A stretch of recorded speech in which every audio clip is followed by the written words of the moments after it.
eto na, going on the more serious side of all these things. So, yung mga kombong weird, yung mga pag-stretch ng toyo at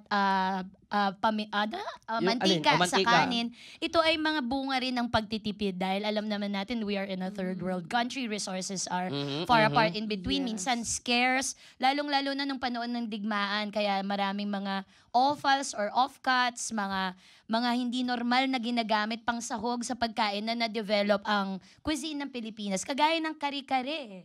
Ang kare-kare ay galing sa trimmings ng baka na hindi na ginagamit o kinakain ng mga Espanyol. Ang mani ay tirang mani galing sa ani na giniling at nabuo ang kare-kare. Dahil ano ba naman ang mga gulay niyan? Makikita sa bakuran natin, di ba? So, out of necessity. Sa tingin nyo ba ang mga weird na combo na ito ay masasabi nyo ring talagang Pilipinong-Pilipino kasi tayo rin yung likas na matipid at maparaan. Resourceful. Go, Abby. Sige. I would say, ako more on touching on the, kung tatawagin ko ba siyang weird.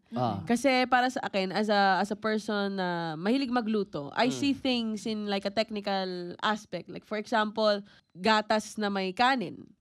Para sa ibang tao, weird siya. Pero nakikita ko siya as dairy plus carbs, starch. They technically work or match. Parang ganon. Pwede.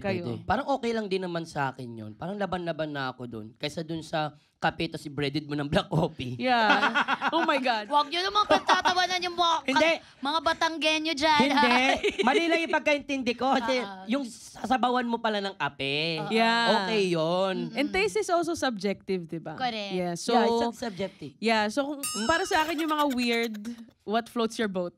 Kung anong masarap para sa'yo. Yes. Gora. Ako naman, tingin ko sumasalamin sa lipunang Pilipino kung paano natin itrato ang pagkain. Kasi indicative kung ano ang relasyon ng isang populasyon sa pagkain. Kung anong klaseng mga tao tayo. Yes. So kung tayo nagagamit natin ng tinatapon na ng iba, ginagawa nating masarap, ibig sabihin tayong mga Pilipino, ayaw natin may nasasayang. Yes, Totoo. exactly. Ayaw nating may nagugutom. Kung pwedeng gawing nakakabusog ito at masustansya naman, gagawa natin ng paraan. Speaking, naalala ko tuloy yung ermat ko, pag yung kanin, yung pag malapit na mapanis, ewan ko Kap, sa mga Bisaya dira, kung makarelate ba mo, yung tinughong kung tawagin sa amin, yung pag, ano na siya, i-scrape mo ng ganun, tapos sasabawan mo, ang sarap. Ang sarap, tapos lalagyan mo siya ng asin. Wala, na-miss ko lang si Ermat. Ma, shout out. Tingnan Shout out, mo, Ma. may sentimentality, Yes. factor. Kasi Naalala ko to. dahil sa mama niya, kumbaga sa iba, tapon na yun. Sabi nga nila, kanin baboy na yan. Pati baboy, inaagawan mo pa. Oo. Pero sa'yo may hugot. Oo. Kasi naalala mo si mama mo. Yeah. At saka, may ano yun pampalakas talaga siya. Parang lumakas talaga ako dun. Yung ilalim ng kaldero. Yes, tapos yung meron pang tutong-tutong. Ay, Doy, nalagyan mo ng asin, panalo. Ubus mo, taob, Ay, kaldero. taob. Panis yung baboy. Ang labo. Pero ayun, kasi ganun tayo as a population. Parang binibigyan natin ng iba pang kahulugan ang mga nagaganap sa pagkain. Because by nature, tayo mga Pilipino, according sa kasaysayan ang paggamit ng salitang pagkain sa Pilipinas, alam ko nasabi ko na to sa episode ni Tito Boy, no? Very inclusive. So meron tayong tinatawag na hapagkainan. So ito ay pag-share ng pagkain sa isang malaking mesa. Meron tayong nagsikainan, isang grupo ng mga tao kumain sabay-sabay. Nagpakain, isang may sponsor, nag-imbita ng mga tao. Kumbaga, food sa atin na sa social activity. Yan. Yes. Habang nagtatrabaho, kumakain ng lumpia. Ganyan. Ba't kasi kayo naglalagay pagkain din sa harapan namin? So marami ding pamahiin na nakabalot sa kanya. Ibig sabihin, kadikit ng paniniwala natin yung pagtrato sa pagkain. Yes, Tingnan nyo kung exactly. meron na kayong narinig na ganito, Abby, sabihan mo kung sinasabihan ka ni mama mo nito, ha.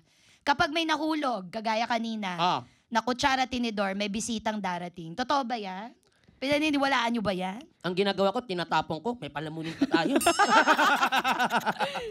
Wala na nga tayo makain, papasok pa ng bisita. Kaya pala nagkakamay na lang ang mga Pilipino para wala na malalaglag. Hindi ko siya na-observe. Hindi yan sinasabi sa house Sinasabi, as a joke. Pero parang, hindi naman nasusunod. Hindi naman, wala naman Hindi dumadating. always. Pero minsan pag nasusunod siya, parang, damn.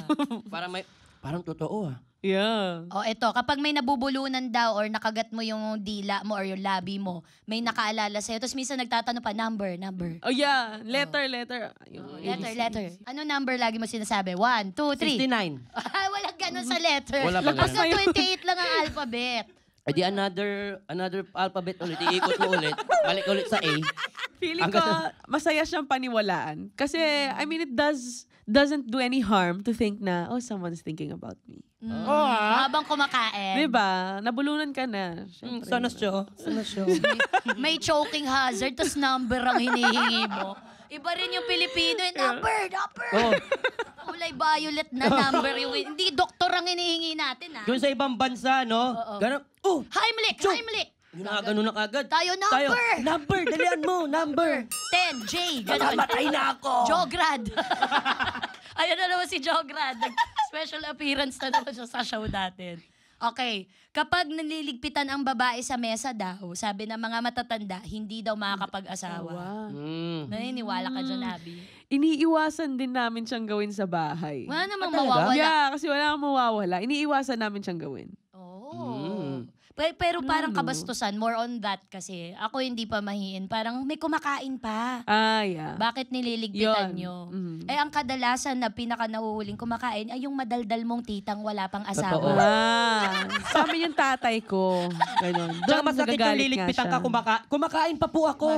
Tumutusok ka pa, tas dinadala. Yeah. Huwag Oo yun nga, dali. medyo on the rude side lang siya. Yung tatay ko din ganun. I mean, pang-dalaga yung pamahiin, di ba? Pero yung tatay ko nagagalit siya pagka nagliligpit kami habang kumakain siya. Kasi parang naro-rush siya. Or parang, ano ba yung kumakain pa ako, nililigpit nyo na. Ganun. Kabastusan siya, hindi siya pamahiin. Okay, next. Speaking of kabastusan, wag daw paglaruan ang pagkain dahil magtatampo ito. Kita mo yung lumpia, nakaganon. Hit! Habang tinutusok mo, no, ay magpatusok. Bakit ba umiiwas yung lumpia? Gumagano yung lumpia. Hit! Nagsabi ng tatay mo, ayan, nagtampo na. Totoo ba yan? Totoo ba? Nagtatampo, ang grasya siguro, hindi pagkain.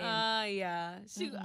More on the, ayokong may masayang. Ganun. Ano ba ibig sabihin pag pinaglalaruan? Like, nilalamutak mo? Hindi yung mga bata. Ginagano mo. Yan, susubo ka pa lang. Oh, kala mo kakain ako, ha? Hindi pa. Hindi pa. Ibang lagi naman, baby. Charos. Kainin mo yan. Bayan, ano ba take? Ano yung ano ko?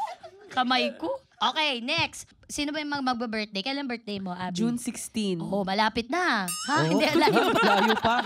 May masabi lang. Taka nilagpasan mo muna, magbe-birthday muna ako. Ikaw kailan birthday? March 21. Oh, malapit na. Ang gulo ka usap. Ano ba yung host nyo? Masyadong plastikera. Anyway, kaya ako na-mention, ako kasi November, matagal pa. Ang pansit daw, kinakain for long life. Naniniwala ba kayo dito? O kayong mahilig sa pansit at kanin? Ako, si mama talaga, pag merong handaan, talagang inuuna niya talaga pansit. Kasi lagi ko narinig kay mama to, dito na yung pampaba ng buhay. Kain na. Talagang Meron pansit. ng noodles sa ganun, di ba? Birthday noodles. Yung pangalan ng recipe. Birthday noodles. Birthday noodles, ano siya? Chinese dish talaga siya na kinakain pag birthday mo. For good luck. For good luck, long life, ganun talaga. Yeah. Well, wala naman masama, di ba? Sino ba naman gustong umikli lang yung buhay mo? Di, pag ginanong-ganon mo yung pansit, pinaputol-putol mo, di, maiksi Magtatampo lang. Magaganon yung pansit. Lagi nagtatampo yung pagkain. You know